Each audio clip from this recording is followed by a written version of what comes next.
Good morning, everyone. My name is Sonia. I'm a speech and language therapist working in Tower Hamlets in London, part of Barts Health NHS Trust. And it is an amazing privilege to come and represent our families of children with complex needs and the staff working with those families with this talk today. And thank you to the Patient Experience Network for the opportunity to come and share the work that we've been doing. So firstly, a very, very big thank you to the families who have been so selfless and generous with their time to help to make this project a success, sharing their stories and helping not just their own children, but also the children of many, many other families in the borough. So a little bit of background. The families with children with complex needs often have an enormous additional burden of care on their shoulders. And you know, there's a lot of literature out there showing how much additional caring responsibilities families have on top of their normal caring that parents would do, and that these families often have a lot of challenges in terms of finance, their own health and well-being, social activities that they can engage with. And unfortunately, I think sometimes the health service add to that burden. And that was one of the things that we wanted to address through this project, because we know in Tower Hamlets the number of families are increasing, and the number of families with children with additional needs are increasing in the borough. And we really want to look at how, as a health service, we can really support them through this journey without adding any additional burden to their care of these children. And therefore, we decided to use an experience-based co-design methodology as on the Point of Care Foundation website, because we thought this gives a lovely opportunity to really get some in-depth information about current experiences within our health service, not just from the families, but also from the frontline staff involved in the care of these children. So we embarked on this absolutely lovely journey with our families and our staff teams. Firstly, we started with a questionnaire to gather some information from as wide a group as possible. So we designed a questionnaire with families, with the help of families, and we sent it out to 250 families, and we got 30 responses back. And we also sent a questionnaire to staff called the Measurement of Processes of Care. And both these questionnaires were designed to get some information about how family-centered our services are.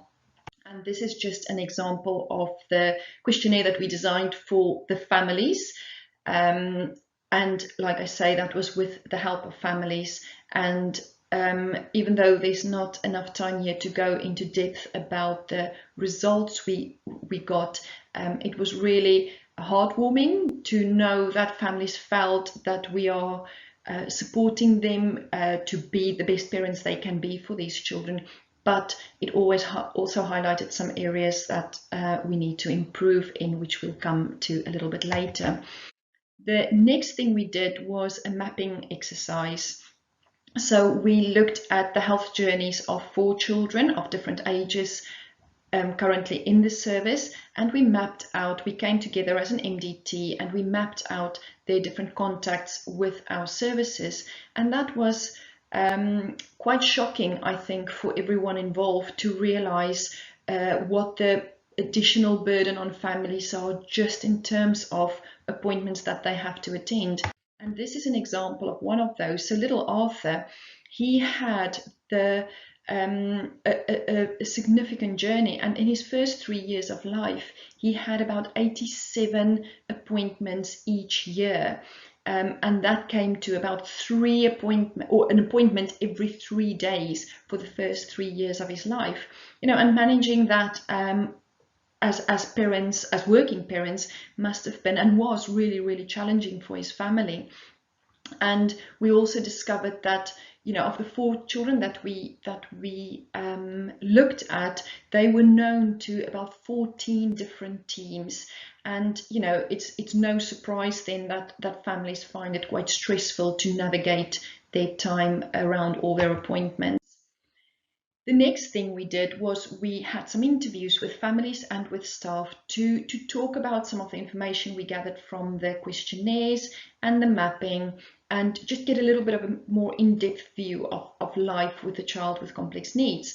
And again, the families were very generous with their information. So Natalie's mom also talked about the challenges of staying in a full-time job whilst looking after Natalie and all the additional appointments and work that go into that. And even though they always do it with such a lovely smile and they're such an enthusiastic and brilliant family, it places a massive burden on the families. And another mum who wanted to stay anonymous talked about her challenges with being a single parent with a child with additional needs, and managing the needs of the sibling as well, where the sibling was telling mum that she wished that she also had a disability so that she can get more attention, and the immense guilt that's placed on the mum that she cannot divide her attention between the two children equally. And yes, so we used all this information, all this lovely information from the questionnaires, the mapping and the interviews, and we had some workshops. So firstly, a workshop for parents where we brought together all this information and had some group conversations with them around some of the themes that we've identified. And again, that was quite powerful. It was a really lovely event, and I think parents really appreciated hearing from other parents how they are experiencing life. And for instance, David's parents were talking about how tricky it can be to just get to appointments, where if you can't get onto a bus, 2, 3, 4 buses might go past before you actually get onto the bus, which might make you late for an appointment or make you miss that appointment altogether. And then the challenges of even trying to contact the services to say, we've got a problem, and how much guilt it puts on them, how much stress it puts on them. And I think it was quite powerful when we pulled all of this information together for the staff workshop, for them to kind of hear all these video recordings and all the information that parents have shared with us. So we then had a final lovely celebration event where we brought together all the families and the professionals to discuss all the information that we've gathered and think about a way forward. How can we improve our services and reduce any kind of additional burden that we as a service are placing on the families? And again, that was a very powerful event. It's always lovely if parents can share their views, their experiences, and staff can share their views and experiences, so that there can be a joint understanding of what the challenges are for each other, and a whole new appreciation of the good things, but also the challenges that we're all facing.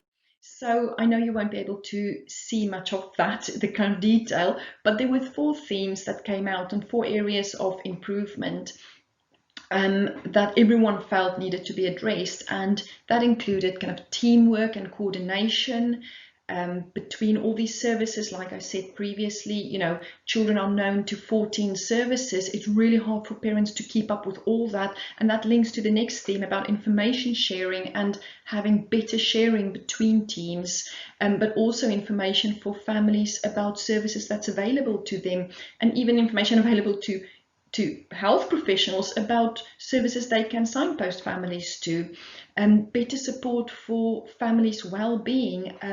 All the families were saying that they really feel that their children's needs are being met and looked after, but it's the wider family that really needs to be looked at as well. And then all these challenges with appointments and attending appointments, and thinking about what alternatives are there to streamline that a little bit.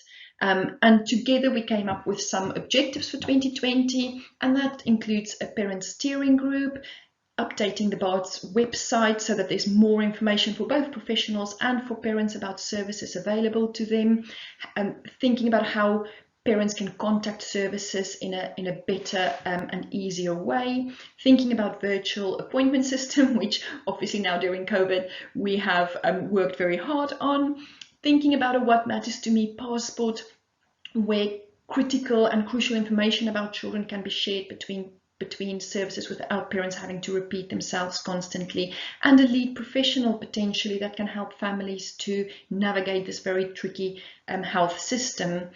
So a very brief whistle-stop tour of the project we did, and all the work is still ongoing, and we're very excited and thought it was just an absolutely brilliant opportunity to bring together professionals and families, and I would absolutely recommend the process to anyone who want to embark on this type of journey.